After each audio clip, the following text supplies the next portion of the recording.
Hello दोस्तों, नमस्कार। स्वागत है हमारे और एक न्यू वीडियो में। दोस्तों, उम्मीद कर रहा हूँ कि आप सब बहुत अच्छे होंगे। आप सबकी पढ़ाई लिखाई भी बहुत अच्छे से चल रही होगी।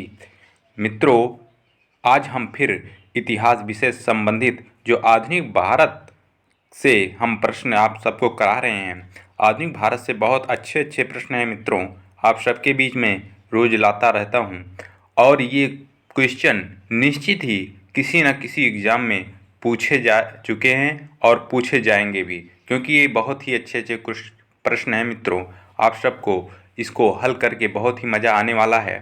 तो आइए शुरू करते हैं। आज का पहला प्रश्न है, 1906 में बम्बई में किसने डिप्रेस क्लास मिशन सोसाइटी की स्थापना की थी?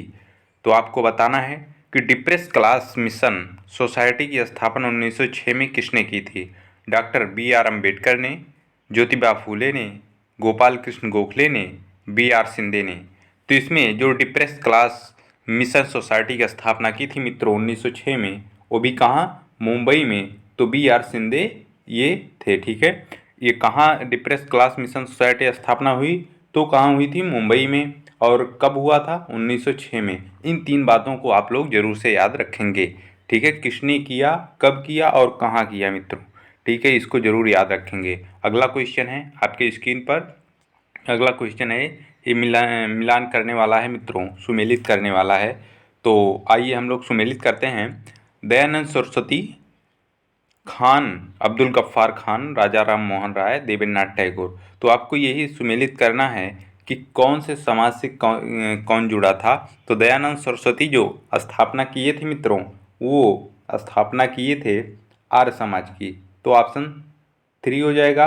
खान अब्दुल गफ्फार खान, इन्हें खुदाई खिदमतगार भी कहा जाता है, इसकी स्थापना इन्होंने किया था। राजा राम मोहन राय, ये ब्रह्म समाज की स्थापना इन्होंने किया था। देवेंद्रनाथ टैगोर मित्रों, ये तत्वबोधिनी सभा का स्थापना देवेंद्रनाथ टैगोर ने किया था। तो ऑप्शन हो जाएगा इसमें 3, उसके बाद 1, 3 1, उसके बाद 4 है। ए ऑप्शन सही हो जाएगा मित्रों, ऑप्शन ए सही हो जाएगा। ठीक है, ये क्वेश्चन वन लाइनर करके भी पूछा जा सकता है दोस्तों, इसलिए आप लोग इसको याद रखेंगे। बहुत ही महत्वपूर्ण प्रश्न है ये मित्रों। एक एक वन लाइनर करके अलग अलग करके पूछ लेता है। ठीक है, अगला क्वेश्चन है आपके स्क्रीन पर। अगला क्वेश्चन है, लिखा है थियोसोफिकल सोसाइटी की स्थापना कहाँ हुई थी? Adyar, Bombay, Chicago, New York. तो थियोसोफिकल सोसाइटी की स्थापना जो हुआ था मित्रों, वो कहाँ हुआ था? वो हुआ था मित्रों न्यूयॉर्क में। कहाँ हुआ था? न्यूयॉर्क में हुआ था। ठीक है, आप लोग इसको याद रखेंगे।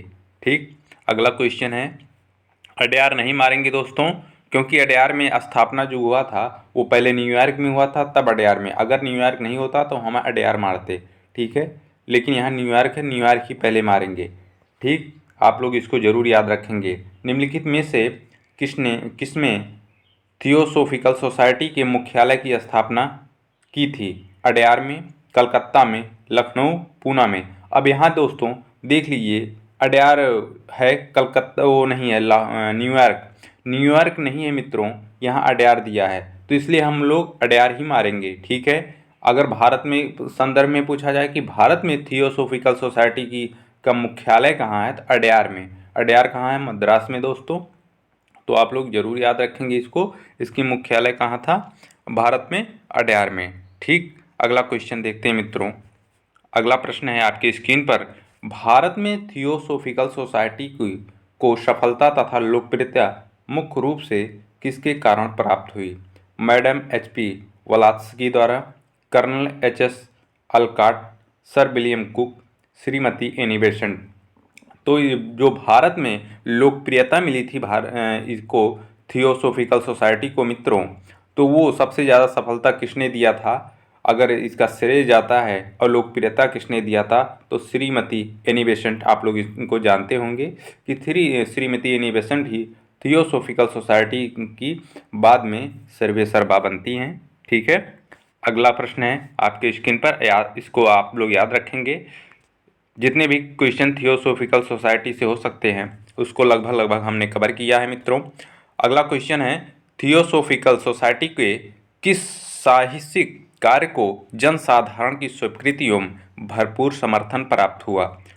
ऑप्शन ए है रहस्यात्मक अनुभूति की वकालत, हिंदू, जरथुस्त्र और बौद्ध आदि प्राचीन धर्मों के पुनरुत्थान और सुदृढ़ीकरण का समर्थन, मानव के सार्वभौमिक बंधुत्व को बढ़ावा, भारत के युवकों की शिक्षा। तो इसमें ऑप्शन नंबर सी सही हो जाएगा मित्रों। इसका सबसे बड़ा योगदान इसी में था। मानव के सार्वभौमिक बंधुत्व को बढ़ावा देना ही इस सोसाइटी की जो है सबसे महत्वपूर्ण कार्य था। ठीक, ऑप्शन सी सही हो जाएगा दोस्तों। अगला क्वेश्चन देखते हैं हम लोग। 1861 में मित्रों, कब 1861 में आगरा में राधा स्वामी सत्संग की स्थापना किसने किया था? पंडित ब्रह्म शंकर मिश्र ने, राधा माधव प्रसाद ने, राय माधव प्रसाद ने, स्वामी शिवदयाल सिंह ने, राय अयोध्या प्रसाद ने। तो इसमें ऑप्शन जो सही हो जाएगा, ऑप्शन नंबर सी सही हो जाएगा मित्रों। स्वामी शिवदयाल सिंह ने आगरा में 1861 में राधा स्वामी सत्संग की स्थापना की थी। ठीक है, ऑप्शन नंबर सी सही हो जाएगा, स्वामी शिवदयाल सिंह ने। ठीक है, अगला प्रश्न है आपकी स्क्रीन पर। अगला प्रश्न है, ब्रिटिश संसद के लिए चुना जाने वाला पहला भारतीय कौन था? केशव चंद्र सेन, दादा भाई नौरोजी, न्यायाधीश रानाडे, ब्रह्म रामजी मालावरी। तो ब्रिटिश संसद के लिए पहला चुना जाने वाला भारतीय जो था मित्रों, वो दादा भाई नौरोजी थे। ऑप्शन बी सही हो जाएगा। बहुत ही अच्छे प्रश्न है मित्रों ये। और पहला जो भारतीय थे वो, और एक कहाँ से चुने गए थे? तो फिन्सबरी से। कहाँ से? फिन्सबरी से मित्रों ये चुने गए थे। ठीक है, इसको भी याद रखेंगे, इसको भी पूछ लेता है कहाँ से चुने गए थे ये, तो फिन्सबरी से। ठीक है, अगला क्वेश्चन है आपके स्क्रीन पर। 1864 ईसा में किसने साइंटिफिक सोसाइटी की स्थापना की थी? Dadabhai Naoroji, R C. Dutt, G K. Gokhale, sir Syed Ahmad Khan. तो 1864 में जो साइंटिफिक सोसाइटी की स्थापना की थी मित्रों, वो सर सैयद अहमद खान है। तो आप लोग इसको याद रखेंगे। साइंटिफिक सोसाइटी की स्थापना किसने की थी? सर सैयद अहमद खान ने। कब किया था? 1864 में किया था। ठीक है, अगला प्रश्न देखते हैं हम लोग। अगला प्रश्न है आपके स्क्रीन पर। तिनकठिया ब्रिटिश भारत में क्या थी जहां किसान 3/20 हिस्सा जमीन पर नील की खेती करने को बाध्य था? 3 प्रकार की मिट्टियां, 3 प्रकार की फसलें कि 3 प्रकार की ऋतुएं। आपको बताना है कि तिनकठिया जो ब्रिटिश भारत में पद्धति थी वो क्या थी मित्रों। तो इसमें ऑप्शन नंबर सी सही हो, ए सही हो जाएगा। इसमें ऑप्शन ए सही हो जाएगा कि जहां 3/20 भाग पर जमीन की जो 3/20 भाग थी वो उस पे खेती करना जो है अंग्रेज अनिवार्य कर दिए थे, जिससे तिनकठिया पद्धति ये मित्रों लागू हुआ। और कहाँ ये तिनकठिया पद्धति थी मित्रों? ये बिहार में हुआ था। ठीक है, जिसमें महात्मा गांधी ने अपना पहला आंदोलन किया था मित्रों। ठीक है, कब? ये 1817 में इसकी बात हुई है कि 1817 में महात्मा गांधी ने ही तिनकठिया पद्धति को जो है वो समाप्त करवाया था मित्रों। ये बहुत ही ज़्यादा किसानों को दिक्कत दे रहा था। ठीक है, अगला प्रश्न है आपके स्क्रीन पर। अगला प्रश्न है कि 1813 के चार्टर एक्ट में भारत में किस क्षेत्र में अंग्रेजों की नीति में मौलिक परिवर्तन आया? कृषि, जनस्वास्थ्य, प्रौद्योगिकी, शिक्षा। तो 1813 के चार्टर एक्ट में भारत में जो अंग्रेजी की नीति में मौलिक परिवर्तन आया वो शिक्षा के क्षेत्र में आया था मित्रों। जब 1813 का चार्टर एक्ट भारत में आया मित्रों, उसमें ये कहा गया था कि अब अंग्रेज जो है भारत की शिक्षा पद्धति में पर साल 1 लाख रुपया, कितना? 1 लाख रुपया खर्च करने की बात इसमें कही गई थी मित्रों। इसीलिए इस चार्टर में अंग्रेजों की नीति में जो मौलिक परिवर्तन आया शिक्षा के क्षेत्र में भारत के, वो यही था, 1 लाख रुपये इसमें वो देने की बात कर रहा था। ठीक है, ऑप्शन डी सही हो जाएगा। अगला प्रश्न है, ये बहुत ही अच्छा प्रश्न है मित्रों, ये बहुत ही अच्छे प्रश्न हैं। देखिए, ये सुमेलित करने वाला है। लिखा है 1854 में, यहाँ सूची दिया है, इसको मिलाना है। 1854 में क्या चीज़ आया था? शिक्षा पर सर चार्ल्स वुड का डिस्पैच 1882 में सैडलर विश्वविद्यालय आयोग, 1904 ईस्वी में हंटर आयोग और 1817 में भारतीय विश्वविद्यालय आयोग। तो आपको यही सुमेलित करना है। तो 1854 में आया था मित्रों, वो कौन सा?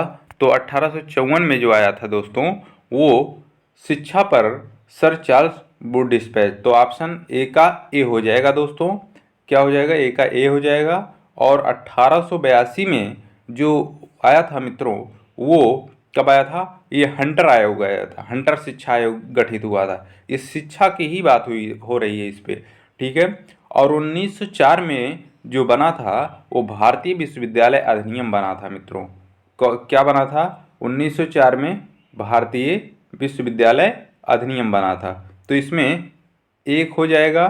उसके बाद 1882 में हंटर आयोग का स्थापना हुआ था और 1904 में भारतीय विश्वविद्यालय अधिनियम हुआ था और 1917 में सैडलर आयोग की स्थापना हुई थी। तो इसमें हो जाएगा 1, 3, उसके बाद 4, 1, 3, 4, उसके बाद 2, 1, 3, 4, 2। ऑप्शन ए सही हो जाएगा मित्रों, ऑप्शन ए सही हो जाएगा। बहुत ही अच्छा प्रश्न है दोस्तों, इसको आप लोग याद जरूर रखेंगे क्योंकि बहुत ही महत्वपूर्ण प्रश्न है। इसमें वन लाइनर करके पूछा जा सकता है, ठीक है। आप लोग इसको याद रखेंगे।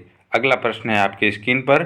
अगला प्रश्न है, लिखा है 1784 ईसा में कलकत्ता में एशियाटिक सोसाइटी ऑफ बंगाल की स्थापना की गई थी। जेम्स फ्रेजर द्वारा, सर विलियम जोन्स द्वारा, वारेन हेस्टिंग द्वारा, विलियम डेवी द्वारा। तो 1784 में कलकत्ता में एशियाटिक सोसाइटी ऑफ बंगाल की जो स्थापना हुई थी मित्रों, वो ऑप्शन नंबर बी सही हो जाएगा। सर विलियम जोन्स द्वारा ये स्थापना हुआ था, ठीक है। सर विलियम जोन्स ने एशियाटिक सोसाइटी ऑफ बंगाल की स्थापना 1784 में किया था, ठीक है। अगला क्वेश्चन है आपकी स्क्रीन पर, एशियाटिक सोसाइटी ऑफ बंगाल के संस्थापक कौन थे? James Prinsep, Warren Hastings, sir William Jones, Alexander Cunningham. तो इसमें ऑप्शन नंबर सी सही हो जाएगा। अभी हम लोगों ने पढ़ा एशियाटिक सोसाइटी की स्थापना 1784 में किसने किया था? विलियम जोन्स ने, सर विलियम जोन्स ने, ठीक है। अगला प्रश्न है आपकी स्क्रीन पर, भारत में अंग्रेजी शिक्षा का प्रारंभ सर्वप्रथम किसने किया? लॉर्ड कॉर्नवालिस ने, वारेन हेस्टिंग ने, विलियम बेंटिंक ने, लॉर्ड मैकाले ने। तो इसमें ऑप्शन नंबर डी सही हो जाएगा, लॉर्ड मैकाले ने, ठीक है। अगला प्रश्न है दोस्तों आपके स्क्रीन पर, भारत में शिक्षा प्रणाली में अंग्रेजी माध्यम किस वर्ष में लागू हुआ था? किस वर्ष आपको बताना है कि किस वर्ष अंग्रेजी माध्यम लागू हुआ था? 1844 में, 1835 में, 1833 में, 1813 में। तो शिक्षा में जो अंग्रेजी माध्यम लागू हुआ था मित्रों, वो 1835 में। ऑप्शन नंबर बी सही हो जाएगा, ठीक है। अगला प्रश्न है आपकी स्क्रीन पर।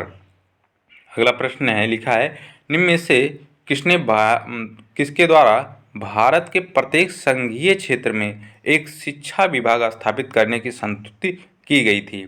तो चार्टर एक्ट 1793 के, चार्टर एक्ट 1813 के, Bentinck's resolution on education 1835, Wood dispatch 1854। तो इस प्रश्न का जो आंसर हो जाएगा मित्रों, तो ऑप्शन नंबर उसमें सी सही हो जाएगा, सॉरी सी नहीं सही हो जाएगा, इसमें डी सही हो जाएगा, वुड डिस्पैच 1854। वुड डिस्पैच 1854 में ही ये कहा गया था कि भारत के प्रत्येक संघीय क्षेत्र में एक शिक्षा विभाग स्थापित की जाएगी। Would dispatch 1854।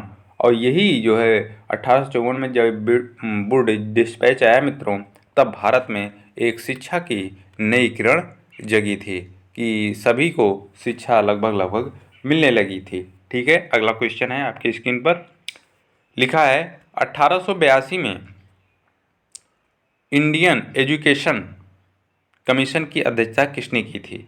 1882 में इंडियन एजुकेशन, वही शिक्षा आयोग कमीशन मतलब शिक्षा आयोग की 1882 में किसने, अगर हम लोग ध्यान से आप लोगों ने पढ़ा हो तो पीछे अभी हम लोग ये क्वेश्चन करके आ रहे हैं। मैंने कहा था कि वन लाइनर करके पूछ ले सकता है, और यहाँ पूछा है कि 1882 में इंडियन एजुकेशन कमीशन की अध्यक्षता किसने की थी? मैकाले, सैडलर, डब्ल्यू हंटर, उपयुक्त में से कोई नहीं। तो इसमें सी सही हो जाएंगे, डब्ल्यू हेंटर ने किया था मित्रों, ठीक है। किसने? डब्ल्यू हंटर ने। शडलर आयोग जो बना था मित्रों वो 1917 में बना था, ठीक है। और लॉर्ड मैकाले को आप लोग जान ही रहे हैं कि 1833 का वो अधिनियम आया था, उसी में था ये, ठीक है।